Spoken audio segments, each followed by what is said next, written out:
Good. Sorry, we're I need multiple screens up here. We're getting set up here. Sorry, we're good.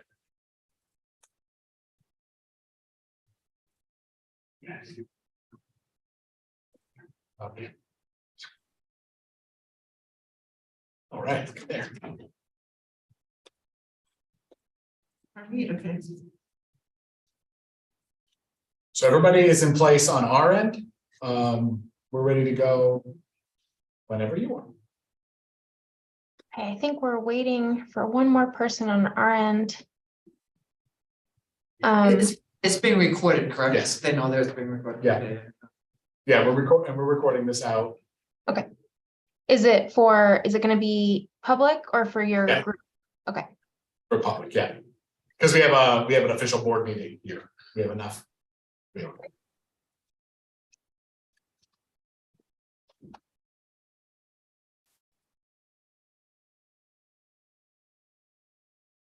Everybody has my name in their block. You can change it if you don't know how. It's the little 3 dots to the upper right. There you go. Oh, yeah, I do have your name. That's never happened before.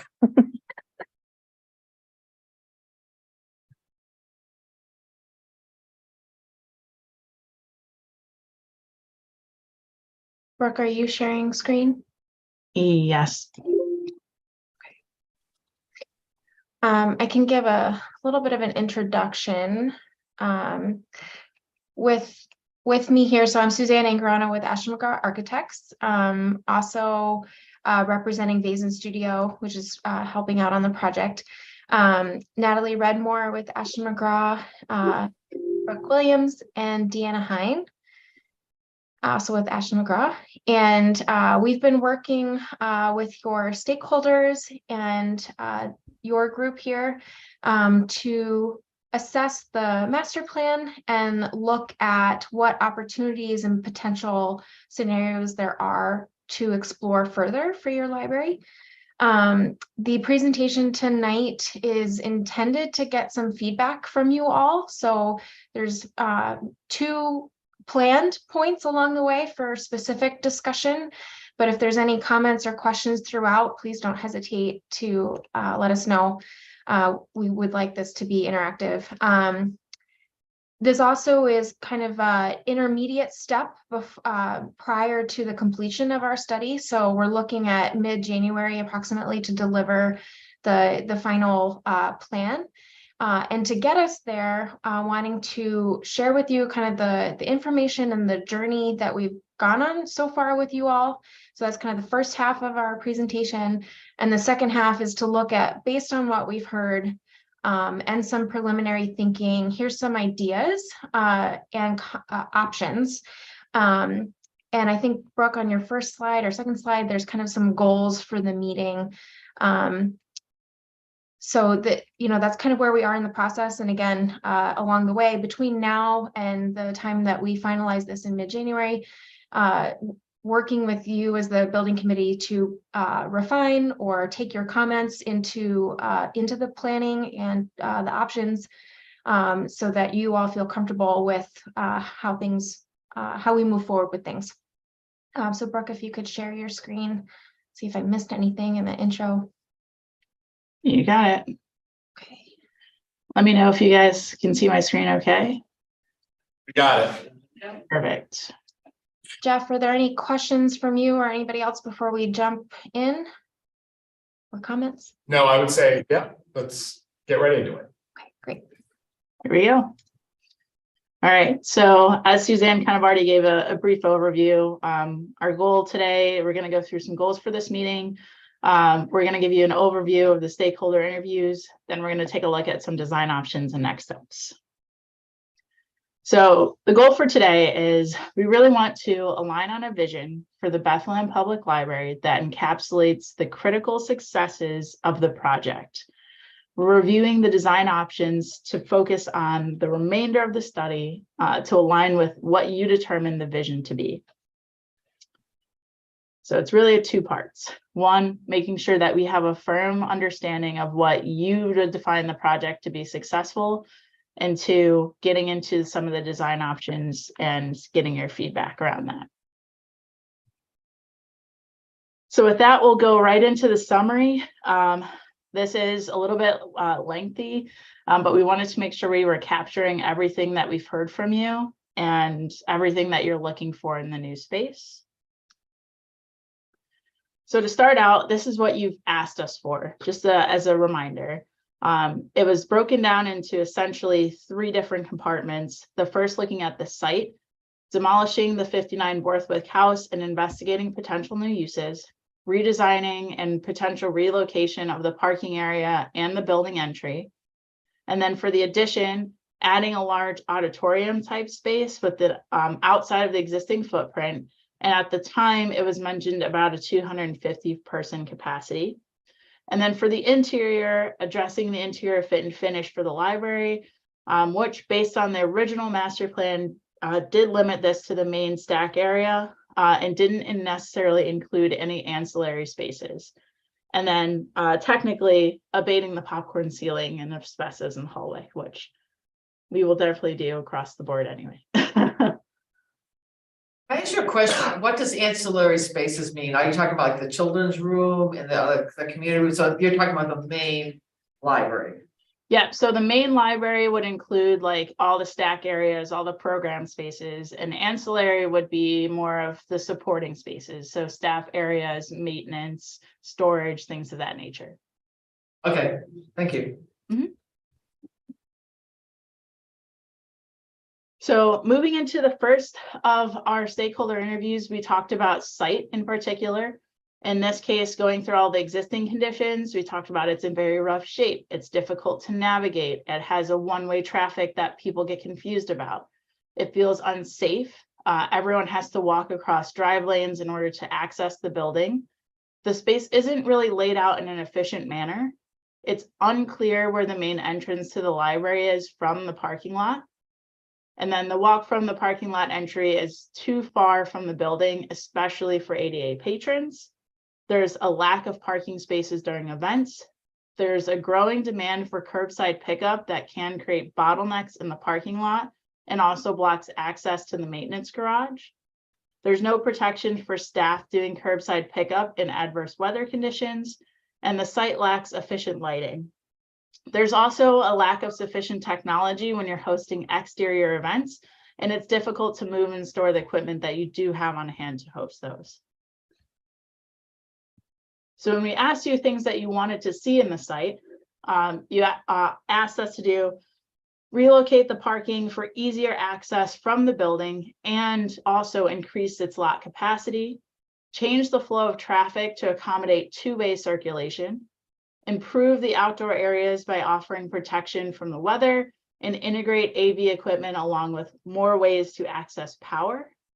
Also, fixing any drainage issues to avoid icy conditions for both pedestrians and vehicles.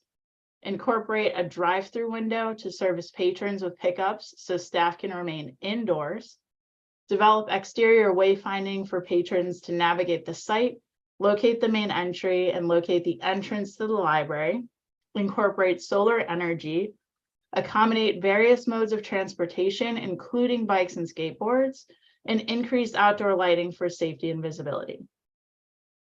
Are there any comments around what we've discussed so far with where your site currently stands and what you're looking for? Or did we get everything? I guess one comment for the second item about accommodating two-way circulation.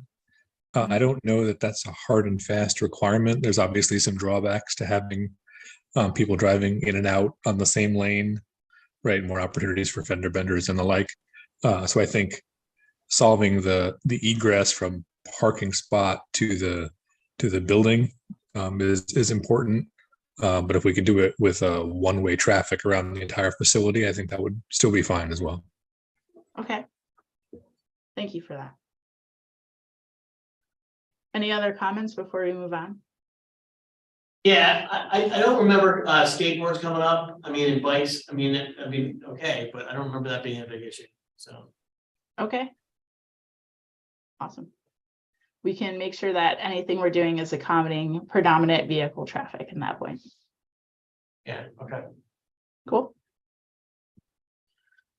Okay, so then moving on to the addition, talking about the existing community space, as that's the main driver for the addition. So the community room is currently in an odd shape, which is limiting. The space itself is actually larger than the actual functional space of the room.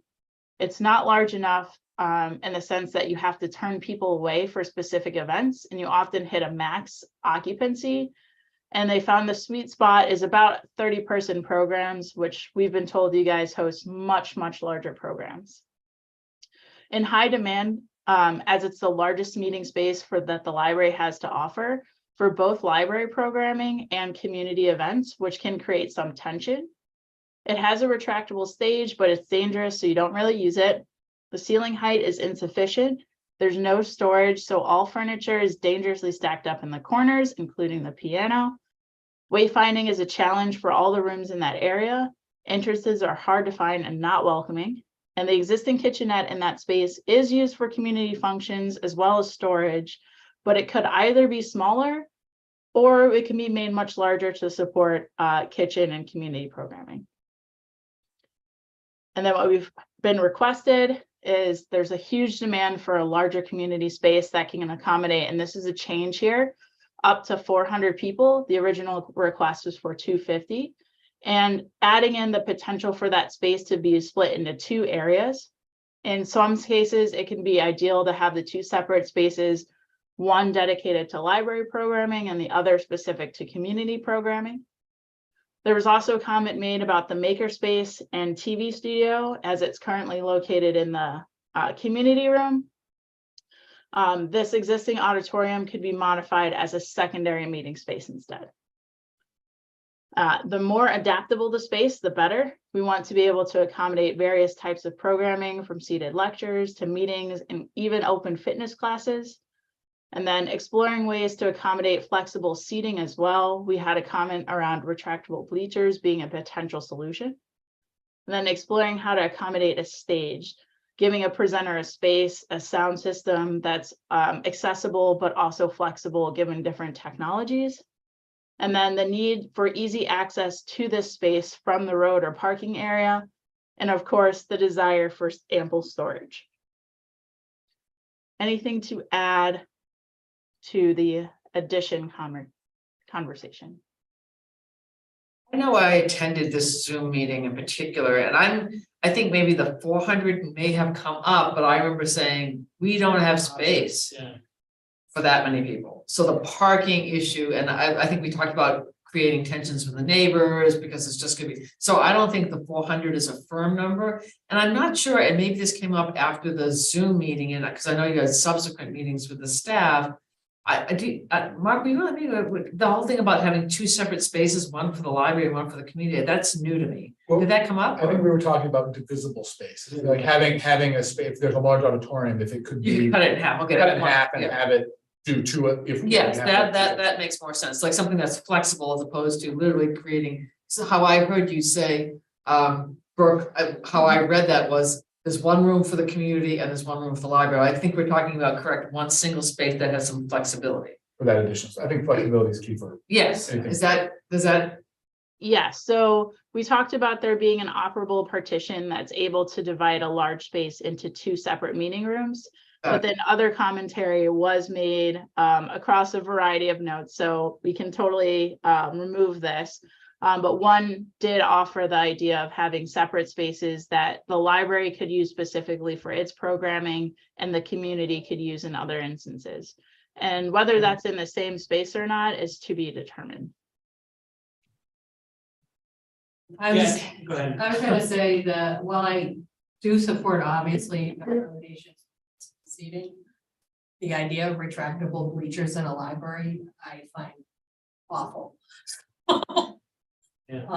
It's not a school, it's not a sports arena, so I'm not sure where retractable bleachers came from. Well, I think it depends on, and we may be getting ahead of the horse here, but, or like the car, whatever, we may get too much detail, but I think what we were saying that we wanted to be able to have auditorium style seating and the bleachers, but not necessarily lock those seats in as fixed entities, which then limits the amount of what you can do in that space, you know what I mean? So I don't think it was quite bleachers, it was more like retractable seating that could make it look like auditorium seating, like this, but that they weren't fixed to the ground. That's at least the discussion I remember. I mean, I think the bleacher issue is you have an accessibility issue, anybody like younger people are fine on bleachers, anybody older, like other issues, so. Yeah, so Yeah. I will say that this is preliminary and the idea is more that we have some way to have removable seating that gets you to an auditorium. Retractable bleachers was one option that was brought up. But there are various levels of retractable seating. The thing you're thinking about is probably like a high school gym, but you can actually get really high-end retractable seating options as well that feel more, I'd say, closer like movie theater seating than you would have like a traditional bleachers at a sports stadium. I mean, then say retractable seating rather than bleachers. Yeah. So I don't know if this is under the bullet on need easy access to the road parking areas. What I heard and one of my goals here is to make the parking, especially the disabled parking, closer to the entrance of something. You know, at the end of the day, I want to make sure that walk, while it's a walk, will be mostly inside, not outside. Or whatever. I try to figure that out so that it's easier for people with disabilities, and all of us actually, to get into the building closer to the parking. You know, and I have some specific thoughts, I won't go into them, but about, you know, footprint and parking and stuff, but I don't know if that's what you meant by need easy access to the road parking area. Yeah, so I think in this case, it was just making sure there was an adjacency of the community space to a parking area for loading and unloading of materials and things of that nature. We are firmly aware that the parking is too distant from the entry to the main building, and we will have that discussion once we get into the design options. Yeah, that's cool. And then the other thing is, I remember on the meeting, we talked about options for the meeting room. So, you know, 250, 350, 400. That's in my head. It don't have to be the numbers, but there'd be like a, you know, small, medium, large type thing. So we can look at that. And from a cost perspective. Well, It was funny on the announcement for this meeting on Facebook. Yeah. We got comments again from two patrons about the distance yeah. from the parking lot to the library. So it's just a drumbeat. So Okay. Okay, I am going to continue here because I think where we're going to want to spend a lot of our energy is on the discussion with the design options. So one final part here for the summary is talking about the interior space. So we did get into some of the program areas when we had our conversation around interiors, but we did not discuss finishes, which will come later down the road. So existing teens, remote workers, and students are currently underserved. Staff areas need to be readdressed. There's lots of tripping hazards. There's no quiet space. There's lack of a sufficient break room. There's a need for dedicated meeting rooms for staff.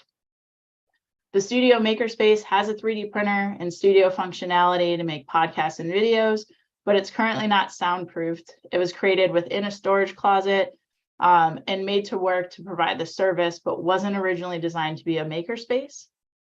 The need to expand the library collection, specifically needing more shelving, especially for teens. The interiors feels dated and not necessarily welcoming. There's a lack of sufficient space to properly showcase the library of things. Navigation is challenging and many patrons rely on the information desk to find program areas.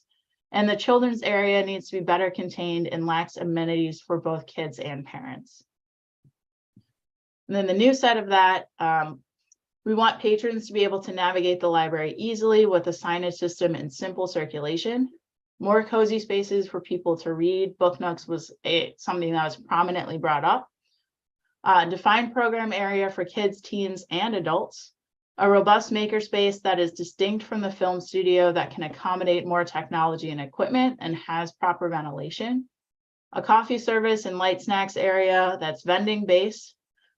To service patrons that doesn't necessarily need to be maintained by staff, and a reimagined children's area that's geared towards adaptive play, integrates technology, and accommodates parents' needs.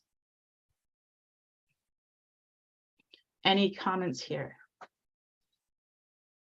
And again, the objective of this is we're just making sure that we have captured everything that you've told us up to this point. Cool. I'm going to take the silence as to continue. So then we're going to get into some key priorities, and these are just to help us frame out what the critical items are that define what the success of the project will look like. So the first one here is create a safer exterior environment that's more accommodating to patrons and library activities, has clear vehicle and pedestrian traffic patterns, and a more prominent entry.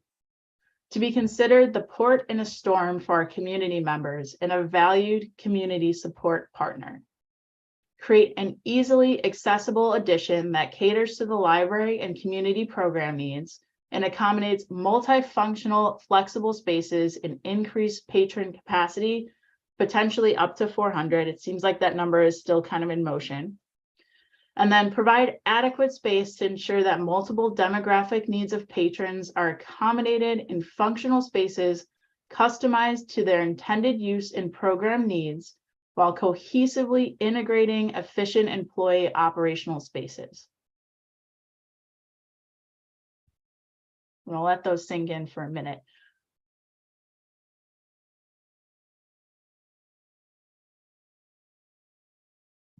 While those are sinking in, is there any feedback regarding these statements, and have we hit what you're trying to get out of this project?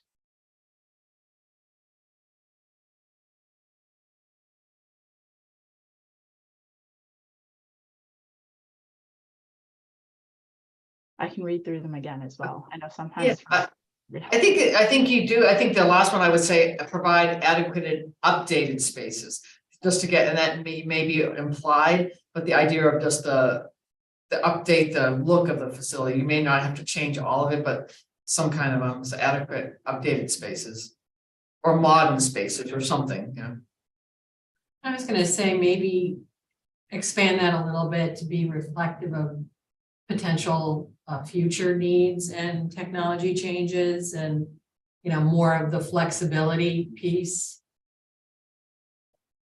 Okay.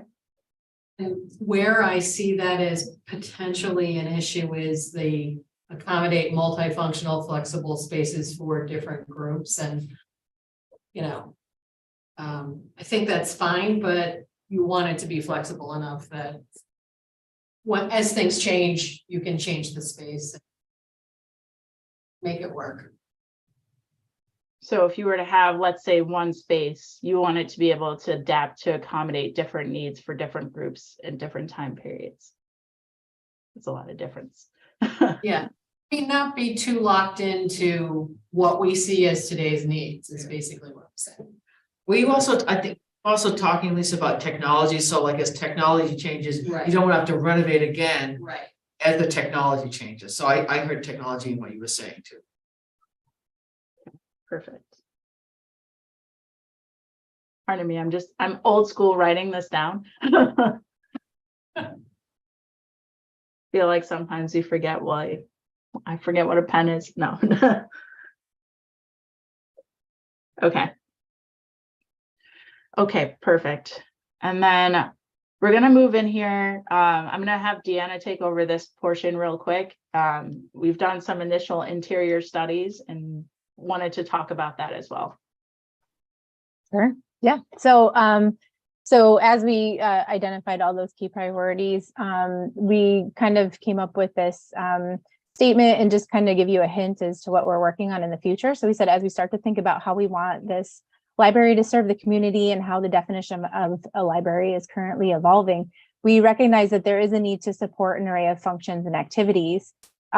So one of them being is, it's kind of old school thinking that a library has to be silent, and everything's quiet, and that's the old joke, right? So in our next phase of the project, we're considering the purpose of the space in accordance with the space adjacencies to develop a comfortable and cohesive environment. And what we mean by that is there were some comments like, around, you have a kids space and the kids have a tendency to be noisy. And then you have some like study spaces, which we would consider to, want to have a tendency to be more quiet, so we're taking a look at all of those things. And we kind of did just a quick high level heat map of, what spaces would be considered probably quiet.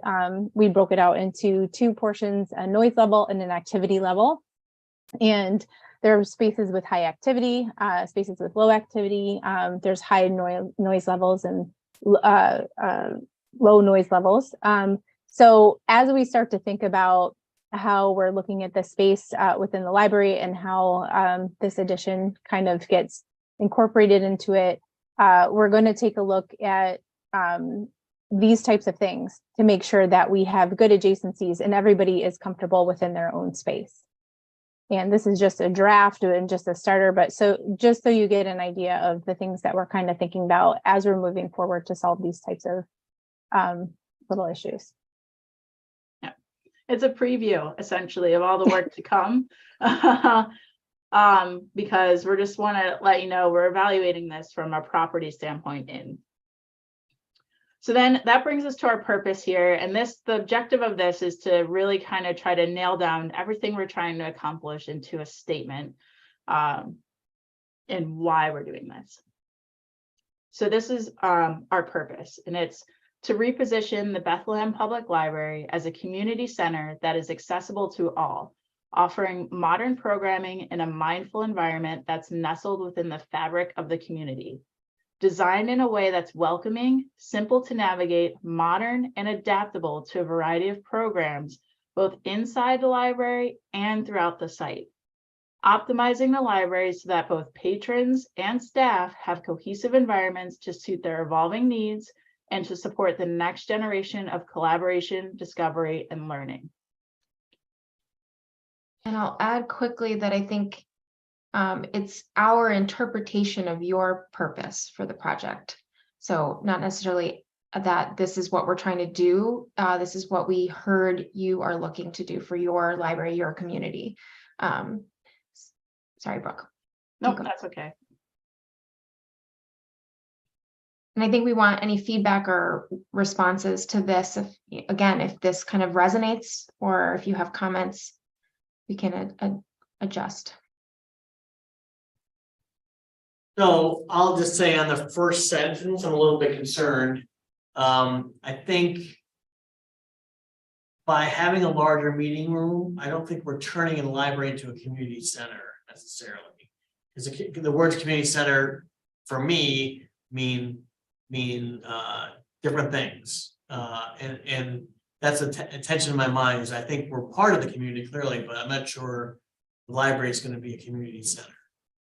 I don't know if that makes sense. Would you be more comfortable with the word resource Yeah. as a community resource? Yeah, definitely. I think the community center means, okay, all meetings are here, we're gonna be a shelter in place site, or, we're gonna be, it means working everything to everyone. I think we're not quite, my vision is that we're not quite there yet. I think we're close, but I don't think we want to be, the shelter in place got me. It's like community center, clearly we're gonna be, where people come and storm. I think that might be, but there's town halls right there, so we have that argument back and forth. I mean, a community resource, I think definitely would be a better word.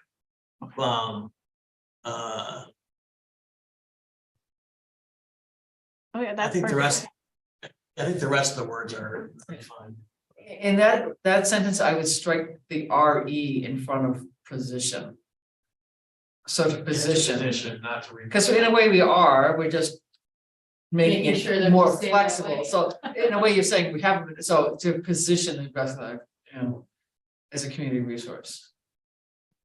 Awesome. Can I just ask, what is this narrative? Where does it go? What is its purpose? Is anyone else ever going to see these words?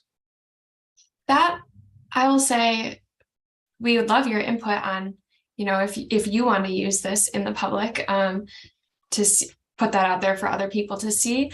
On our end, I know this helps us, as we go through the design process in each stage, this is our reflection to make sure we're meeting your needs at the end of the project, at the middle. If at the end of everything, we look back at this and say, yeah, we did accomplish that, that would be a success to us and hopefully to you as well. Okay, great, thank you. I think for me, it's like the overall guiding principles, the overall vision. And then if we use it with the community, say, every time we keep reflecting back, and this is what we're doing, like even the nitty gritty is to achieve this overriding purpose. Exactly. Yeah, it's a checks and balances for us, as Natalie was saying, to ensure that we have something that's driving our purpose through the design process that aligns with what your objectives are from everything that you've told us. Suzanne, you were just about to say something. I was going to add that it's a decision-making tool as well, so, or to frame the decision-making process. So as we're designing, as looking at options that we're presenting to you, as you're reflecting on the options, giving us feedback, are the different moves and points along the way in service to your vision, in service to the statement, or do we miss the mark and we need to kind of reevaluate to make sure that we are in service to your community and your vision. So it's something that rather than just looking at we need more parking or some other quantitative elements, which are really, really important, we want to balance and optimize that with some qualitative aspects so that we're really capturing the spirit of what you're looking to do. Yeah, so we will be sending you this presentation afterwards. And if you have any additional thoughts, comments, want to tweak this in any way, please do so, because it's something we reference back a lot to. And as we go through the design, you guys will be hearing it a lot as well. So please, as long we want to get this locked down as solid as we can. Okay, so with that, I'm going to hand the mic over to Natalie, and we're going to be taking you through some design options here. And then I did put in a little items for consideration as we go through this process. I guess I can go through that, Natalie. That's fine. Sorry. So yeah, so before we get into each individual options, I just want to give you guys a little prelude to the studies we've done. So the following design studies that you're about to see are diagrams. They're assessing how each of the primary program areas you have interact with each other, but also incorporating circulation, parking, and site attributes. The diagrams are intended to be representational of volume and location, but not necessarily the physical form of building additions. That is to be explored down the road. And as we progress through these design studies, please keep in mind, one of the final deliverables we have for this phase is to deliver some 3D renderings. So keep in mind any perspectives that you think would be essential in showcasing. We're looking to identify 3 to 4 different perspectives. Sorry, my kids are here. 1 second, just shut the door. 3 to 4 different views that are really going to help speak to your community about this project. And moving into options. All right, so we have 5 options to walk through with you today. This first option being based on the master plan and the report that we received. So we're going to evaluate what we would consider the pros and cons of that option, because it is still a viable option and it's on the table for discussion. The presentation mode of this, first we're going to walk through the building spaces and how we've primarily laid out the 4 key components of the interior building, that being what we consider the library space. This is for the stacks, the computers, basically the public facing areas, the study rooms, things like that. We've got the community space, which are your large and small rooms. Right now we're encapsulating the bathroom area into this. There's a little bit of flex between what is community, what's library. And then the addition that we're discussing, the staff areas are in yellow. This is kind of our back of house areas. And then maintenance is like another supporting space also used by staff. So first we'll look at the interior and then we'll look at the impact to the overall site for each option. And then the final slide is kind of combining the interior and exterior. So in this one, the dark blue area is the primary addition from the master plan. That's where the 250 person meeting space would be. And then the light areas are reprogramming your interior space, or in this scenario, a lot of the interior use was left as is. So the light blue area indicates your current community space. We've got the orange and the yellow and pink, which generally lay out how your building is being used right now. The dark pink and the dark yellow areas were small additions so that we could get some additional maintenance space and a curbside pickup window at that exterior. So if you want to go into this, so these are what the site plans will look like. We've got a lot of lines on here to generally show you the flow of parking, but we have a legend on each slide that shows the site plans. So we have parking areas in purple, an outdoor space identified in green. This one shows your outdoor space generally in the same location that it is now. And then your various lines and stars are the different access points for your brown is the service entry to the maintenance area. The red is pedestrian access and main entries. And then dark blue is the circulation for cars to the book drop, and light blue is circulation within each within the parking lot by cars. Each layout is suggestive of two-way flow for traffic in the parking lot, but we did mention that before. If it's not 100% necessary, we can, that's open for discussion. It doesn't have to be a two-way parking.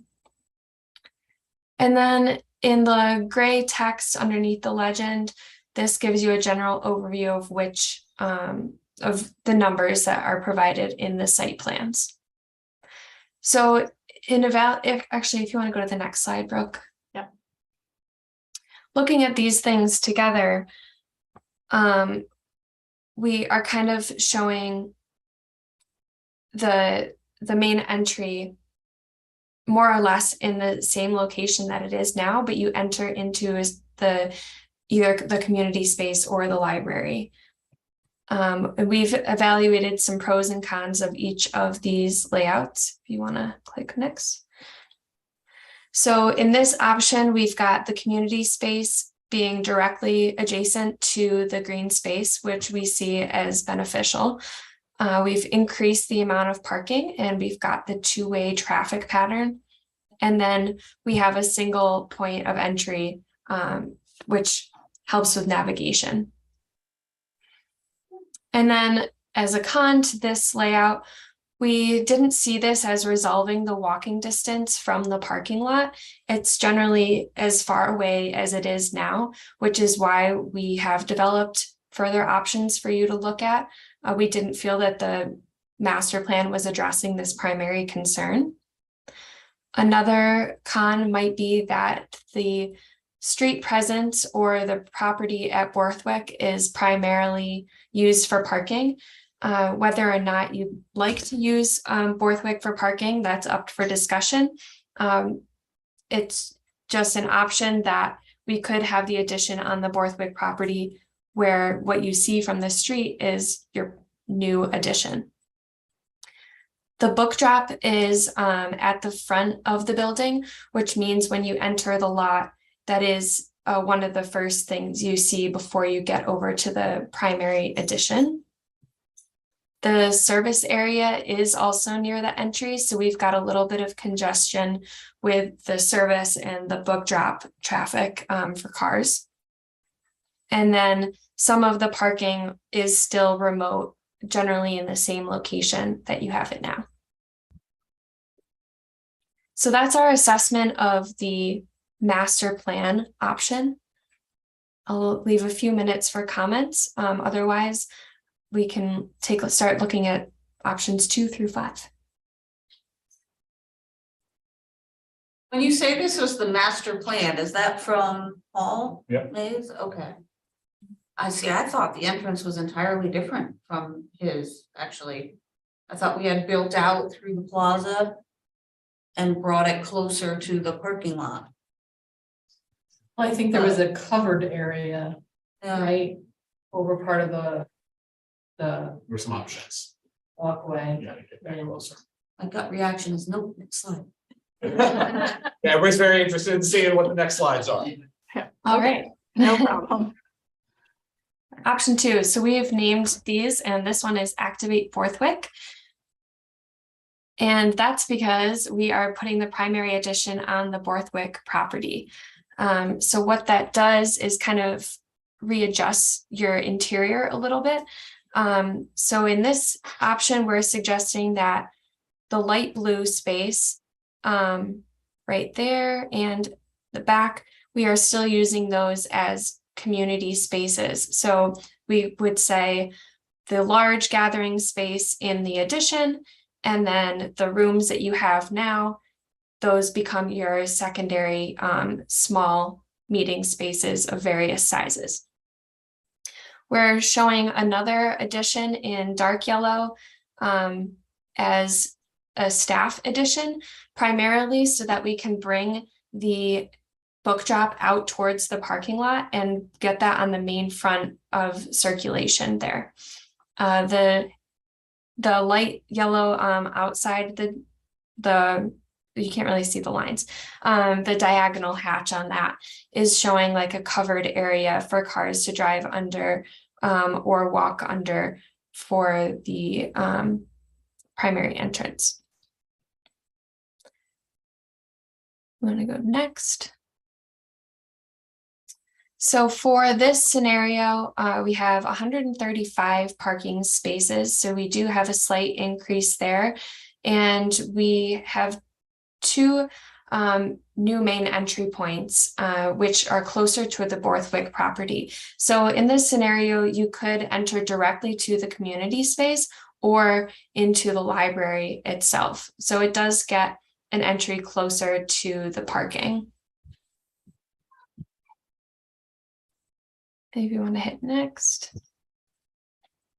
One more time. So the pro of this, we have 2-way traffic again and another single point of entry. The book drop doesn't require any site-wide navigation. You'll see this a couple of times. What that means is we don't have to have cars drive through the entire parking lot to enter and exit the book drop. There's a quick turnaround for cars to exit. The main entry is closer to the sidewalks. And we have a nice street presence for the addition being on the Borthwick property.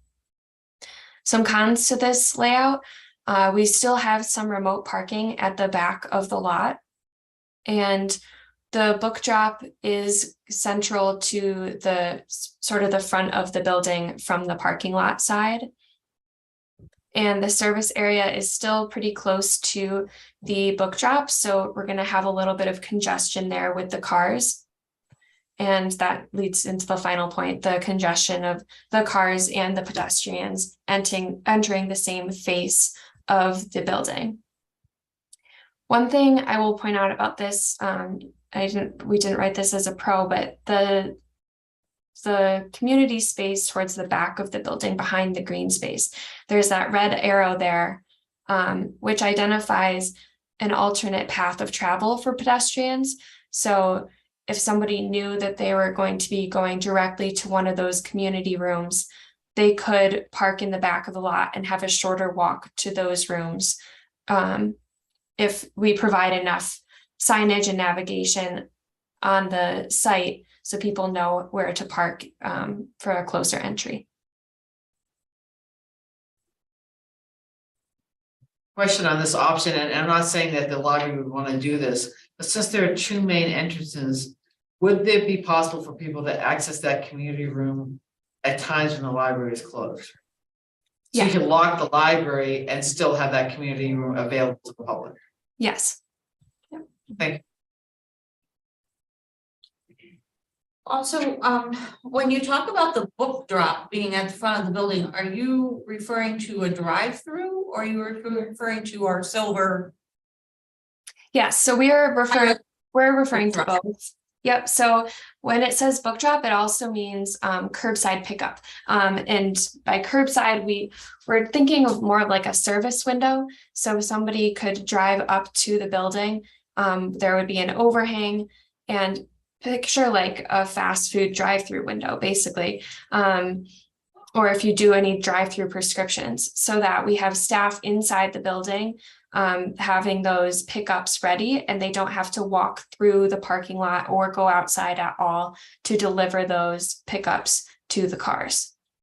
But then also it would have your traditional like mail slot drop box if people wanted to drop off books after hours. And I'm sure that you're aware that we did just purchase an outdoor book drop that's portable and could go anywhere within the site, within the parking lot, actually. Yep, So that could be an option too. Yeah, well, I mean, it kind of is an option because we just bought it. But so that can go close to the street. So I guess I'm saying you don't have to worry too much about having the drive-through window being close to the street, which you mentioned a couple times. Yep, I think what we're thinking is that, you know, when people enter the parking lot, what do you want them to see first? Do you want them to see the main entry to the building or the curbside face of the building? So at the blue star on the plan, when people are pulling in, what's the first thing that they are driving to? What do they notice first? Do they know how to get to the entrance of the building? So just these two scenarios show a more front facing curbside. And if we think back to the priorities and the vision statement, thinking about that welcoming face of the library, as well as clear visual access and wayfinding. So again, some of the things we heard was that people don't really know where the main entrance is. So there's that aspect, being clear about where the main entry is, but also that's when that welcoming sense when somebody arrives on site, that it's that clarity and the visual appearance of the library is welcoming and clear there.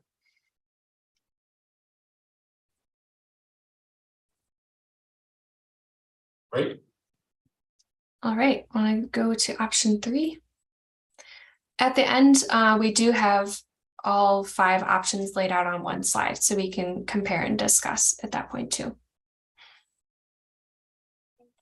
So this we are calling split the middle because we have put the primary addition down the middle of the parking lot.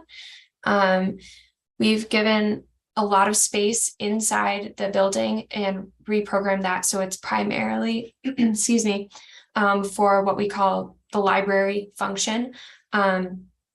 We've put on a secondary addition for staff space off of the existing technical services area. And then the maintenance in pink with a small addition for building a front face, that would be your service entrance. So this is what we're talking about getting those to like the back of the building so that when you enter the lot, you're seeing the new addition. It's more of the public facing entries than your service or loading dock areas. So you can go next. Perfect. So a big difference in this layout is that with that primary addition being down the middle of the parking lot, it really allows for parking on either side of this addition. So we could have 2 main entry points into the building. This would be for easier wayfinding, closer parking from any space. And we've moved that book drop curbside to the side of the primary addition, and it's no longer facing the entrance of the lot. And then additionally, that pushed, like I said, the service to the back of the building. So you have that like garage type door away from the public facing area. Actually, is the Borthwick lot then, is that parking in this diagram? Yeah. It looks Yes. like it, right? Yeah, okay. Yep. Thank you.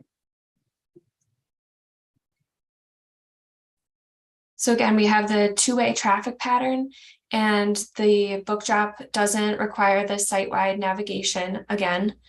We've brought the entry closer to the parking lots from either side. Direct access from both parking areas. The main addition is visible from the street, and we've located this service area around back.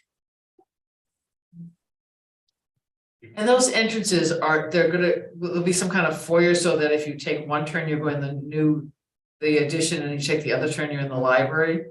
Yes. So you're not really entering the new space. There'll be some kind of entrance where you can take a right or a left. Yes, correct. Okay, great. Yep, we don't want to make people, park on the left if they want to go into the community space. We just want them to, either way, you can get into both spaces. And then this layout has a similar parking total to your existing layout. And depending on how you look at it, the service area is more remote for people driving to, like, for loading trucks, deliveries. That is more remote for that perspective, but it could be a plus side if you're the public. Yeah, and one other thing to note, this dramatically enhances your programmable space for the library function as well. So you get a lot of space back that you're currently using for offices or technical services, et cetera, to help expand with your collection. And outdoor space is about the same, right? So Pretty much. it's about the same in this diagram, but we have had some discussions about having alternative outdoor areas as well. So this would be your primary activity space, but there's also nice opportunities to build in landscaping around the entrances that offer maybe some covered opportunities. I know solar arrays have been talked about as well as in this kind of crevice here of the Borthwick property. Are outside of the mezzanine area too. So there's some more opportunities for site experiences with this layout. Yeah. And can I ask you, this plan requires 2 additions or 1? 3. So it's 3 in It's total. multiple additions. Yep, the dark areas are representing what would be additive to the current footprint. The light areas are what's already existing. And the reasoning for this is to really get a drive up area, you have to have some sort of addition for your technical services space. And in relocating the maintenance area, you do need an accessible overhead door to access that garage. This space would need to be built out to accommodate that.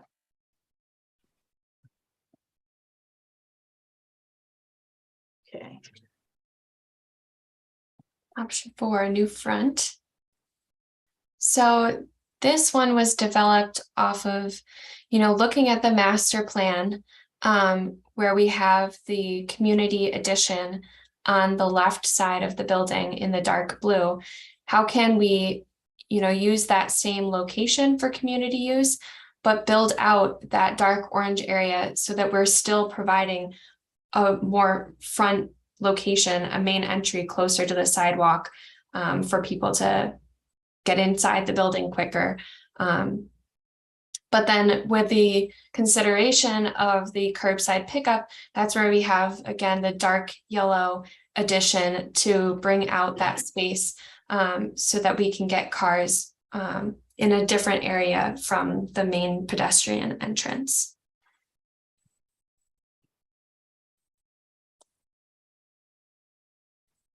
So for this one, we have 2 options for a main point of entry two for the parking lot and 2 into the building, so that you could enter directly into the community space or enter directly into the library.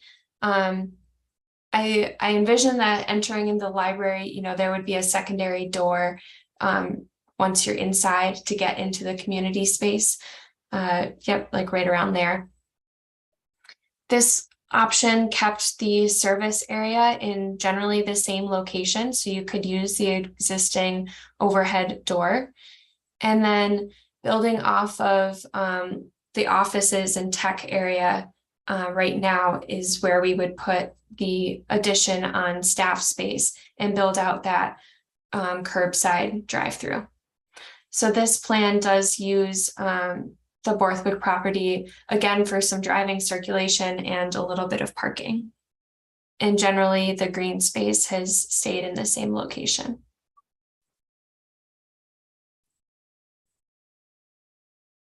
So we've got the two-way traffic, a quick in and out for the book drop pickup. There's direct access from both parking areas to the library or the community space. There's a centralized main entry on the property. We've got ample green space directly adjacent to the community space. We're seeing these having like shared functions where your outdoor space could be, you know, that's your large community space in the nicer weather. So we would be able to bring, you know, equipment in and out if needed, or have an in and out kind of experience where, you know, you start a meeting inside and then it's right next door and able to quickly get people outside. We've reworked the main entry so that it's closer to the parking lot. And we've moved the service access towards the parking lot also.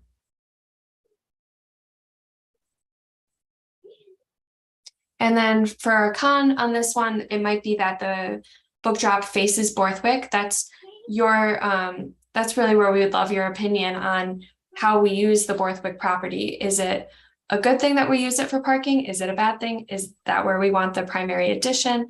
What does the face of Borthwick look like in the future? The maintenance access could be a little bit difficult. This was a comment from site that we would probably put a different direction for a driving lane to access your current location so that we don't have cars flowing through that area. And then the main addition is larger than the master plan shows and reduces the outdoor space in comparison to the master plan. Can I ask a question about this one and the last one? So I don't know, the sort of peachy color is library stacks area. So does that mean that in this one and the last one, there is only one community space, just the new space, and there are no other like medium-sized rooms anywhere for events?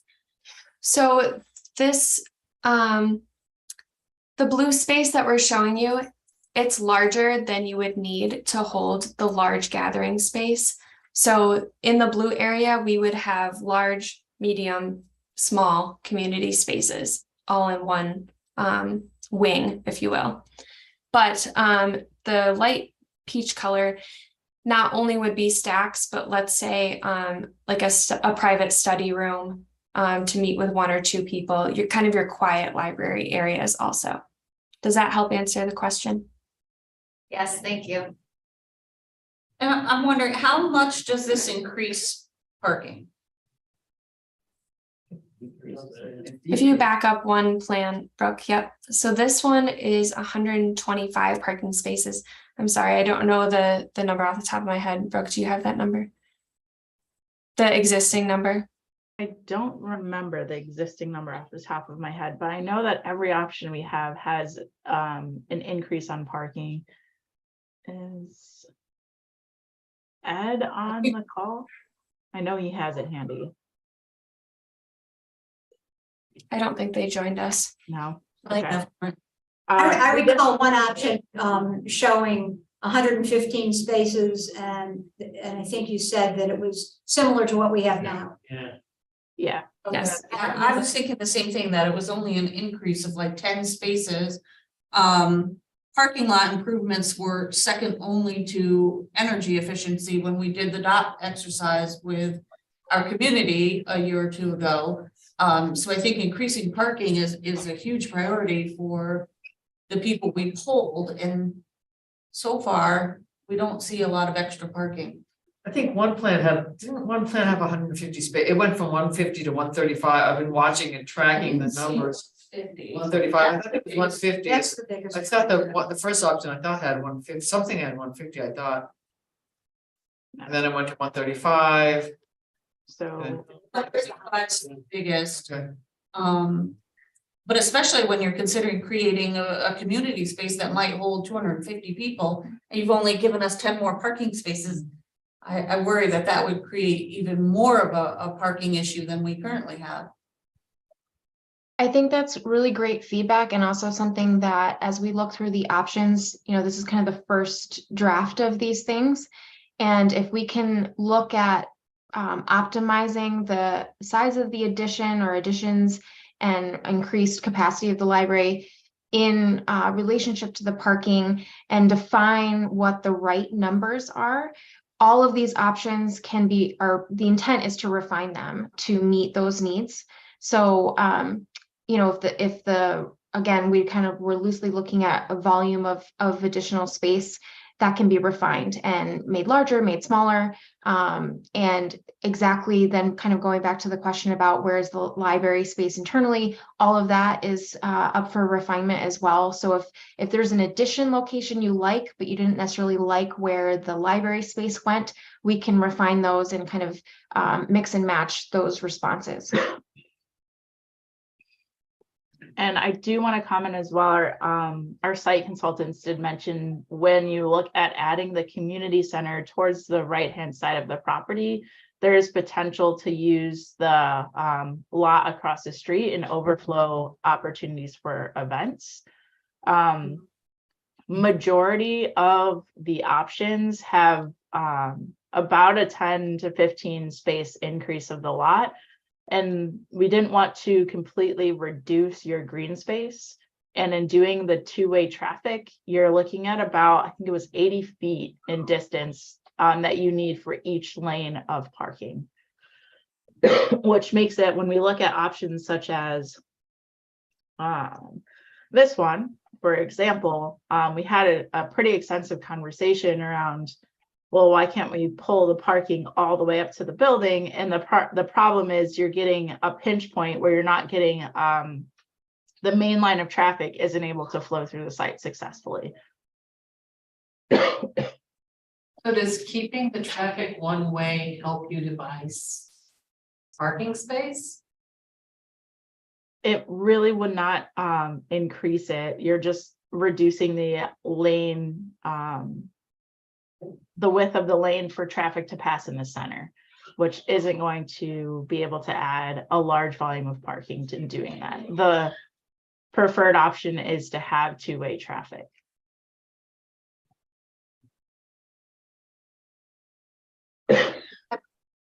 Have we had complaints about the one-way traffic through the parking lot? I know. Just from people going backwards all the time, Yeah. like a lot. Yeah. That's, I mean, it's I had more, one experience with someone literally almost struck. yeah, that's the He issue. was waving at me and I was like. Definitely, one-way traffic definitely confuses people if it's not really clear. Yeah, super clear. Like severe tire damage. Okay. Spikes. We I can ask haven't a question had, about the Yep. on the total space available. I think it might be helpful for the board just as a baseline number. If the if the addition goes essentially where the patio entrance is today, right, the cobbled coming in, you're going to have all the parking we have today, plus in theory the parking where the Borthwick house was, right? I'd be curious to know, what is that absolute maximum number that we could have, right? And I think that number is going to be less than 200, right? So there's no way we're getting to 400. There's no way we're getting to 300. right? It's going to be 200 tops unless you literally want to start replacing library building space with parking or green space with parking. But I think having that number might help everybody understand how close or far away we are from the limits, you know? Good point. Another thing that's a possibility that we haven't considered in this is you can always expand parking vertically as well. And I know there was conversation around incorporating solar and having covered solar vertical parking may be an option, but that does create a lot of costs.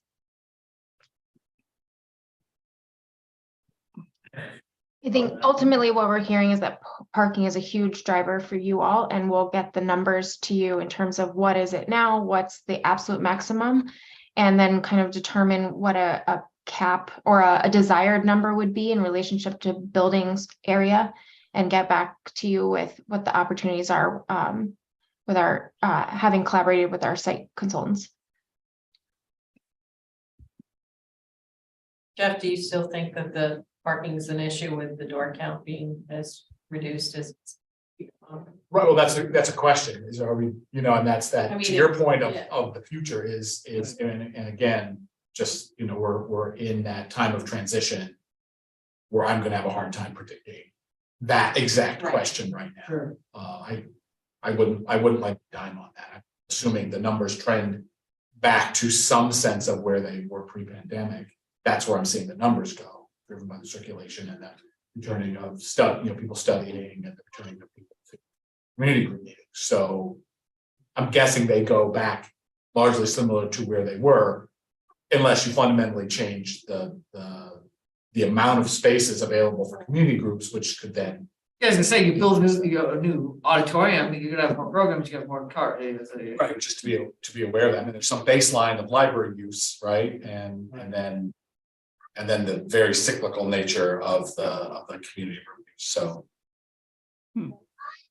I think the point that someone made about if you front face it to Borthwick, you probably could use overflow. I mean, it's dicey maybe, but I've never seen all the spaces in the backfill, like every single one, but. We get there, and it was much more common pre-pandemic than post-pandemic, Yeah. we've still done it recently. You get a couple of community meetings and we do a program, you get a little Sunday music in here and then another meeting or something, it gets pretty big, but the town hall lot is very available nights and weekends. It's just very much not available, and not on Tuesday night, but so not Tuesday night and not during the day, but then on the other times and nights and weekends. Right, so it's kind of complimentary. It can be, Some yeah. programs are, Do you have a fifth option? You have five, right?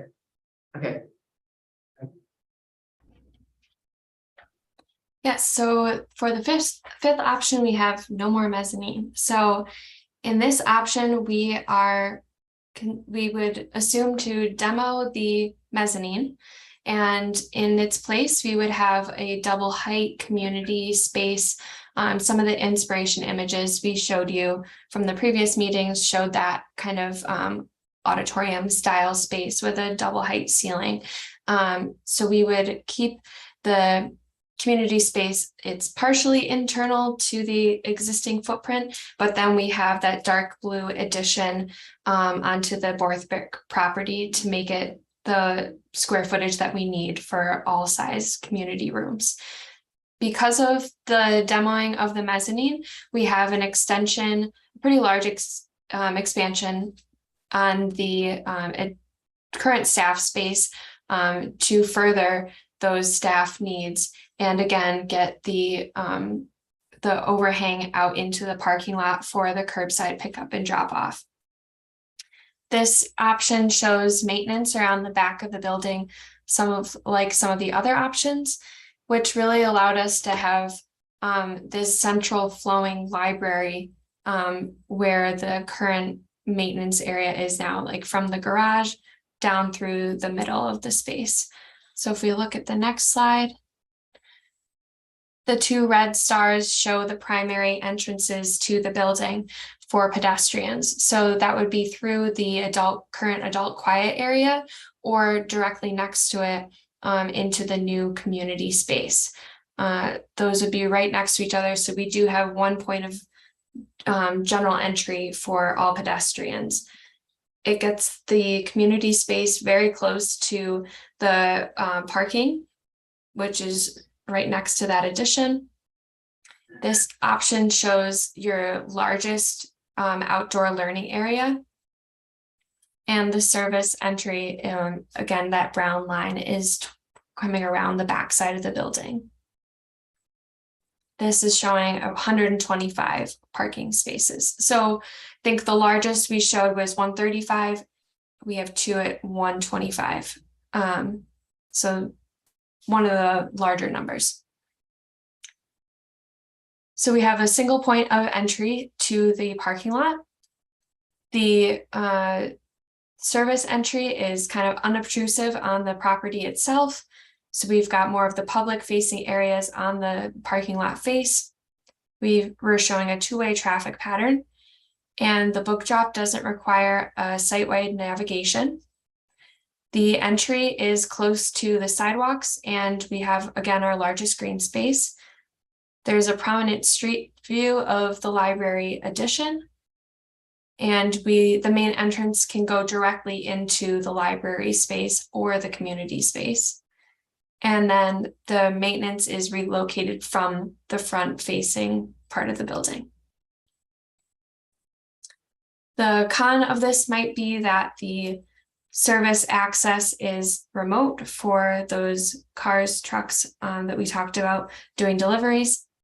And there is still this remote part of the parking lot, which is something that's hard to address unless we were to really build out into that back area. But some of the additions that had the left side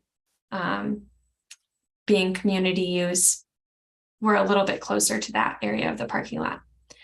One of the plus sides might be that with this larger outdoor learning area or auditorium style space, that outdoor area is directly next to that parking lot in the back. So in the nicer weather, I could see that being the primary parking for that space. So that is our fifth option. And then this is our view of all of them. It was difficult to get the site arrows and everything in a large scale, everything on one sheet. So right now we're just showing you the effects of the interior and the additions. So this is where we'll open things for discussion. We'd love to hear the pros and cons that you're seeing. And if today we could end things with even narrowing out one or two options that definitely do not sound appealing to you, that would give us some better direction to further the designs in the other spaces. And with pros and cons, there can also be a hybrid option that comes out of this, or a few hybrid options. So looking for feedback. Just a quick question about item 5, the additional height it gives us for the addition. Was that a 2-story use of that additional space so we could have offices sort of on the 2nd story? I think I saw in one of the drawings. Yes, so that could be one use of the space. So I think we talked about that in some of the meetings. We could have offices on the 2nd level of the community space, although that's not to say that we couldn't do that in some of the other additions also. And there's an existing elevator there, so you don't need to put an elevator in, correct? Did you, there's an elevator, the existing elevator can service that 2nd floor. Yes, yep, so we could use the existing elevator for that 2nd floor. Other options, if we were to do that, would probably need another elevator in the addition. Yeah, in demoing that mezzanine level, we may need to reevaluate the position of the elevator, because that mezzanine only goes up, I think it's around 8 feet, 9 feet maybe. To get a true double height, we'd probably be in that space taking full advantage of what was existing. And then that also opens up a lot of sight lines through the library, getting rid of an elevator and staircase that doesn't service the public.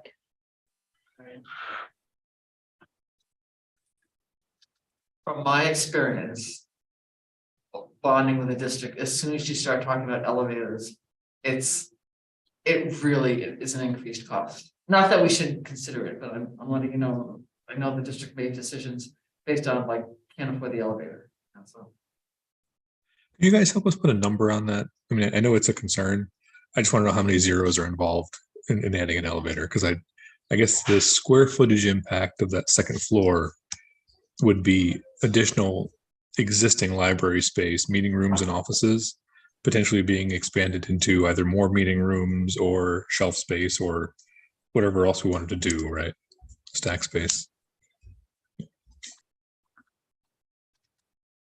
So you'll see as part of our next steps is the final deliverable will also include pricing. So prior to that, reviewing, looking at order of magnitude costs relative to each of the options so that you have some of that information. So if there's specific things that like broken out, like this elevator, we can absolutely put a cost to that.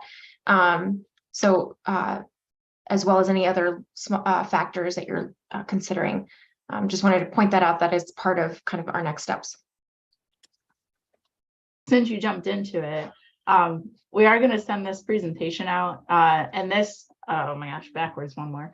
Our next step is really to start to refine these design options based on your feedback that we received today, and giving you guys some more time as well to really digest what you've heard, and hopefully giving us additional feedback after you've let it sink in over the weekend.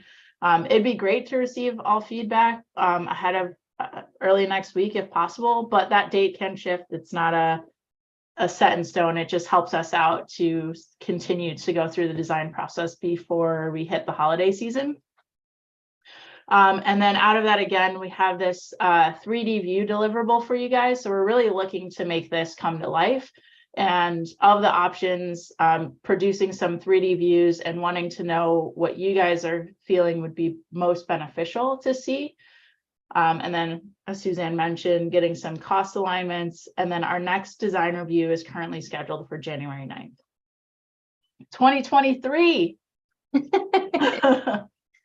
right, I'm going to go back to that summary page here to see if you guys have any initial commentary before we end today.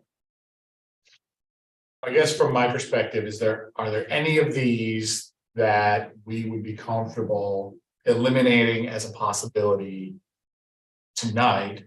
Or do you need some time to think about that and then we can come back to them? Well, I'm gonna suggest that number one, the original master plan is the only one that's not making any attempt to address the apparently huge issue of how far away the entrance is. Right? All the other ones are trying to take that into consideration. So since the feedback was that that's this critically important component, I'm inclined to say we could maybe cut choice one. Agreed. I agree with that too. I actually don't really understand option 5. I need to think about it more, kind of conceptualize it. I love yeah, I to be honest with you, I love 5. 2, I like 2 and 5 because it gives the visual to the public when they drive it. And to me, although I don't fully understand 4, that's the other one that I'm like, I don't get it, but I don't think I like it either. But I like, particularly, I like 5 as much as I can put it together in my head of what it might actually look like. 2 and 5, when people drive by, they see a brand new building, they see it from the street, it's exciting. You don't see a book drop in the middle of it. So those 2 I like, from what I can understand. I'm not exactly sure of 3, but I don't, for some reasons, this is the visual of 4. I don't think I can fully, I don't like particularly that one. But I particularly find 2 and 5 are the ones that are most catching to me. I agree with you. I don't want to discount 3 just from my perspective. I'm looking at the increases to the library space, which was also one of the things, increasing traditional collection size was one of the single most popular dot that we got. And certainly 5 would do that depending on how we laid out that second floor space. That's a whole second floor you're adding, so there's a significant amount of space, but there is a significant amount of gain just scanning the peach areas in 3, and it's really interesting because it really is splitting the middle between having some of that building view from Borthwick, not as close as 5, and believe me, I understand the pull of both 2 and 5 for that reason. But that intrigues me, the 3 intrigues me, and that 5 up. There's just something there that might. It's totally different. Yeah. It's totally It is. different. I'd say I like 2 and 5 too, but I actually like 3.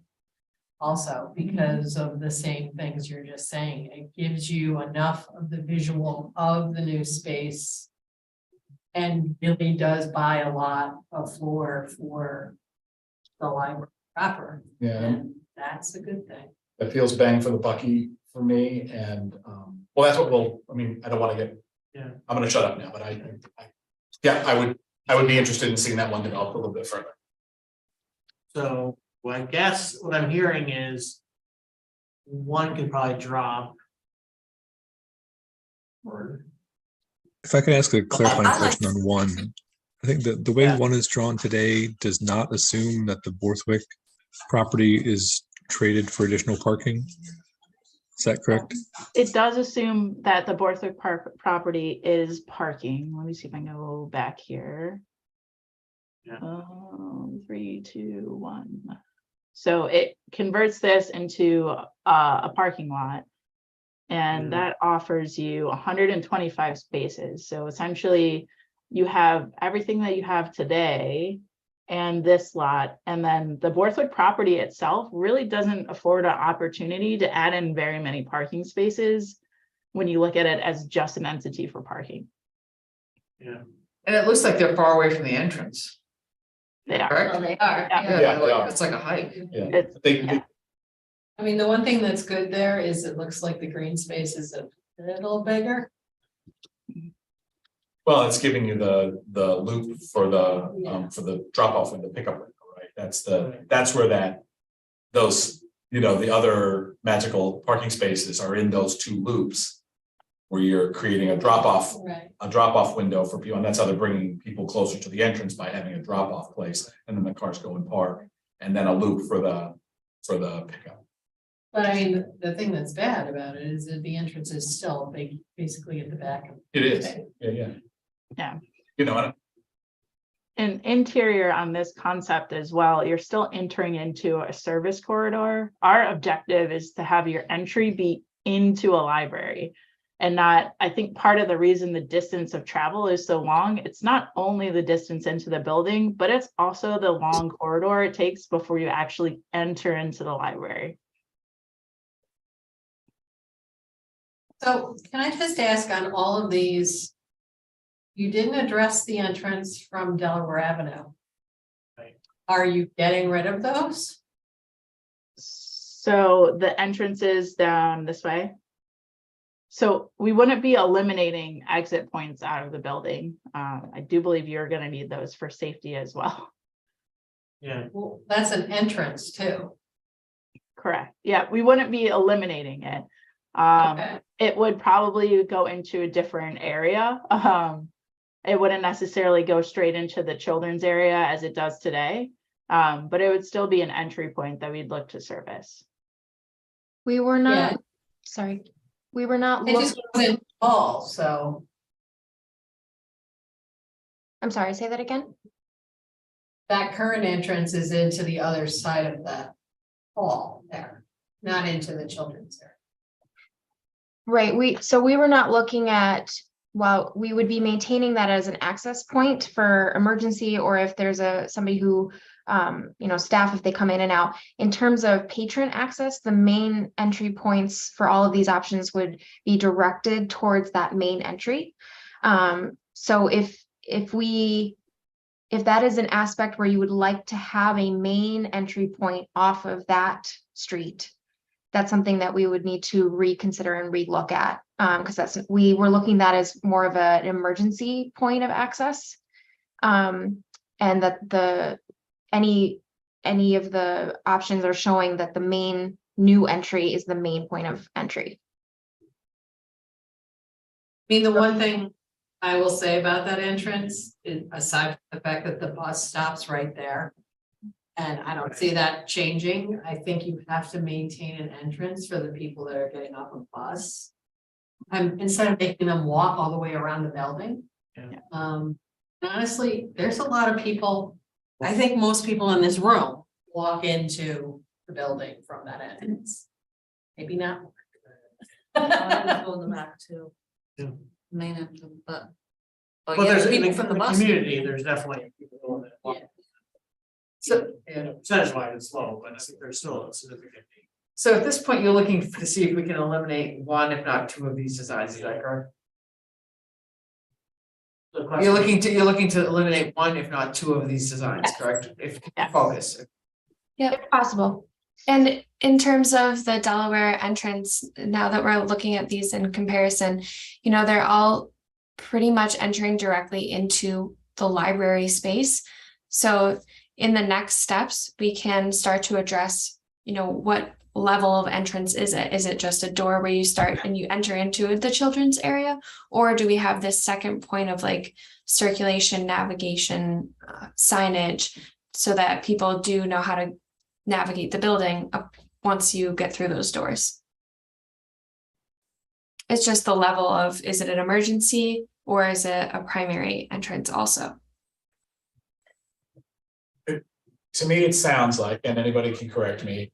To me, it sounds like 2, 3, and 5 seem to be the ones that there's the most interest in the room. Yeah. To looking further. The question, should we still look at 4 or eliminate it? That's right, Nick, right? That's, you know. And can you bring up 4 again, just so we can take a look at it?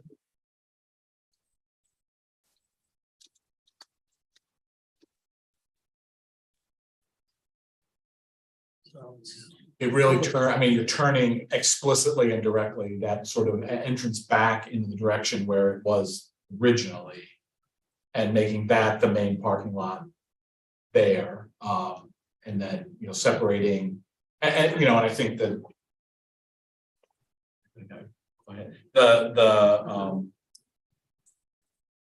The book window, the pickup window is the front of the library on North Avenue, like that's our front face, and this is nice. In that it, you know, it turns the entrance and there's a lot, I mean, very close to both the library entrance proper, there's additional library space, a bunch, nice meeting room space. But the front is that sort of more frenetic book drop, that book drop area, which isn't. And it reduces the green space a little bit. It does. Yeah, but you're gonna gain a lot not usable green space, but like program green space, there's a lot of like green space on the property. You're not getting rid of the natural areas of the library. That doesn't go. But the green. But the green itself, yeah, the green.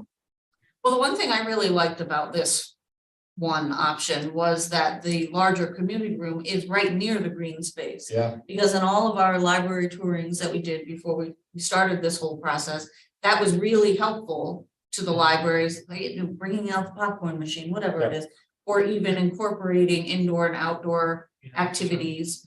So I really like that the meeting space was near the green space. Originally, we had talked about that always being the case, but in a lot of these drawings, it's not near the green space. Right, you definitely, in that, the more Borthwick centric ones, you're definitely splitting Right. those two functions. Can you work with 4? That was. No, not 4 total. options. 4 options. I mean, the thing is, I don't particularly like the book drop in the front, but if it seems like, can we eliminate one, or do you, what's your goal tonight? I'm asking the architects. I mean, I think what you articulated about why you like 4 can also be incorporated into the other options. So for instance, you're saying that you like the adjacency of the community space to the green space. So we can look at options for that in the other options, as well as how do you get equipment or other things out to the green space. So for instance, in some of the options, like in 3, there's the pink space. So maybe that becomes where you house a popcorn machine or other things that you're looking to put out there. And so there is that adjacency. So if those are the main things that I just heard in terms of why 4 works, we can look at instead incorporating those elements into 2, 3, and 5. It looks like you could do that, the maintenance area is kind of in that space in 5 too also, correct? Mhm. So, Yep. And the only other thought that I had with 5, when you say no more mezzanine, it's, again, I recall when we were working on this before, that removing that mezzanine level was almost cost prohibitive. So I don't know, as much as we're like, oh, we all love 5, but that might be the one that immediately goes off the table because they're so expensive. which I think is kind of the next phase. I mean, when we did the high school auditorium, they gave 3 options. And I said, oh, the reason, there's no balcony there is because the elevator was supposed to, but, so they give out the 3 options, they start sticking the price tags on it, and you can say, okay. Absolutely not. Not do it, it's just too. Yeah. Okay.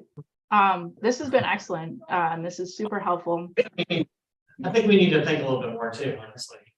But Yeah, absolutely. Like I said, we're gonna send you this presentation, marinate on it. Think also about the upfront content and really nailing the purpose statement to what you guys are envisioning for the space. And then, as Suzanne mentioned earlier, we can do a hybrid approach. It's not saying it has to be one or the other, but if there's specific pieces that you like out of one of the options, we can look at incorporating that into other options as well.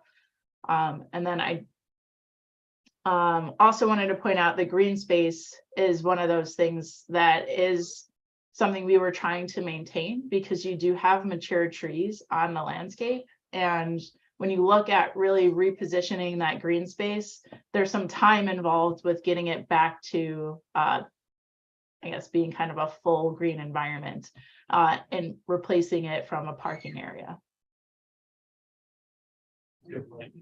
Yep. One idea is for each trustee to forward to Mark or the president. The 3 top choices, and then does that make sense? Is that a way of processing? Like give people a few days and then you just, if we get the slides, send Mark your top 3 votes and then you tally those, Mark. I'm not setting you up to do that, but that's a suggested process. I'm not sure how that works. I'm mindful of time because I know I have another commitment. yeah, and I think that's one way to do it. Another way to do it would be just taking from what we said and send comments. Yes. Like if there are things that we like, things that are not as important, in some ways, in order that. So yeah, because I think the hybrid might come out of that discussion, like the 5A or the 3A or 2A or whatever, Yeah, the comments would be even more valuable for us. Because we don't have to stick to exactly these 5 options. We might come out of it with exactly how you just said, a hybrid option that kind of takes all of the pros and cons and makes it all pros. It's the ideal. So when we give you our comments, you're looking for us to comment on what we do and don't like about each of the ones. Yes. That would be the most helpful. Great, that's cool. thank you. So how do you collate those? Are we each individually sending them, not to them, but to Shoot 'em to me. Send it to Okay, Jeff and then got we'll it. talk about it, Okay, got And it. before anyone starts changing drawings, as Sure. far as having the larger new community space near a green space. And that wasn't necessarily a priority for the public when we did the dot exercise. That was just something we had talked about. So if that's not a large issue, then there's no point in them having to change drawings in any way. All of these are gonna be compromised, that's the nice part, all we have is, we have these sketches, and I think, all of these have compromises, the site itself has some inherent weirdness to it, and that's just, a reality that we're dealing with, and I think, we've got some good choices here, and, All right, and one last thing I did notice that's different again from the other architects. As you can see the diamond shaped cutouts kind of in the front of the building. We had at one time talked about squaring those off. And I just noticed that that's not in any of your drawings. Did that come up at all? so that's the Delaware Avenue side of the building, Right. where the windows are, and those porch spaces. Right down, yep, you got it, Down here. down there in that Yep. Delaware facing front. So we haven't looked at that only in the sense that we were trying to reduce the number of additions we were talking about on the building. We can certainly, if that's something, it would help to expand the space and make it a little bit easier to potentially put some interior programming in. And we can certainly look to do that, but for these specific ones, we were focused on how do we give you, I'm so sorry, my kids are getting ready for bed. Yeah, can you please go for a minute? Yeah. And I would think also looking at return on investment, like that's a small footprint. And it doesn't make sense to have the effort there versus someplace on the other side. So we can look at that if you're interested, but we did not in terms of how it shakes out for the rest of it. Also looking at the quality of the interior space. You know, sometimes those funky shapes create nice nooks and crannies for reading or other program. I will say there might be some small moves that we could do to enhance those spaces. For example, like the children's area, you've got some like flexible like furniture type outdoor things there. I've seen other places use a small area like that for sand tables or water tables for sensory equipment. So just repurposing your existing space could be an option too.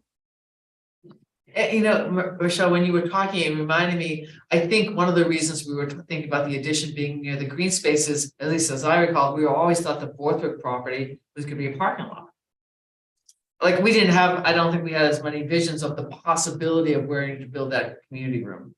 You know, like I never thought of us building it across the middle of the parking lot either, so I think, yeah. So anyhow, the reason that I brought that up was because we had talked several times about the look of the building from the outside and making it look new, and that would seem to me to be an easy and cheaper way to make the building look new than some of the larger additions, but yeah, so, all right. All right, great, thank you. Thank you. Excellent. Thank you very much. Before we drop off, the other thing that I'd like you guys to add in your commentary is, again, those 3D perspectives. So even if you took like a red dot and you're like, I want to understand what it looks like to look at the building if I'm standing right here and looking at this direction, or I want to understand what it looks like from the interior looking some direction. We're really trying to figure out what's going to give you guys the best sense of understanding each of these options. Is it possible too to get, if you are coming up with new drawings, to see those before we have the next meeting?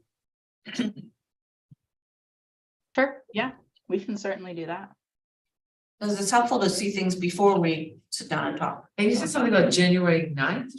Is that Yeah, it's the board meeting. for me? Oh, okay, okay, got it. 'Cause I was like, wait, there's something else. Okay. Yeah, there is something. It's a board meeting. You got it. Yeah, so that meeting will have more detail to the options. So that's a great point, that sending it in advance allows you to kind of digest those details so that we can have a discussion. These are more diagrammatic, so it's easier to kind of present and get feedback. And they'll be remote? My belief is, yeah. Yeah, okay. Great. All right, thank you. Thank you so much. Appreciate it. Thank you. Have a great night. Thanks, good night.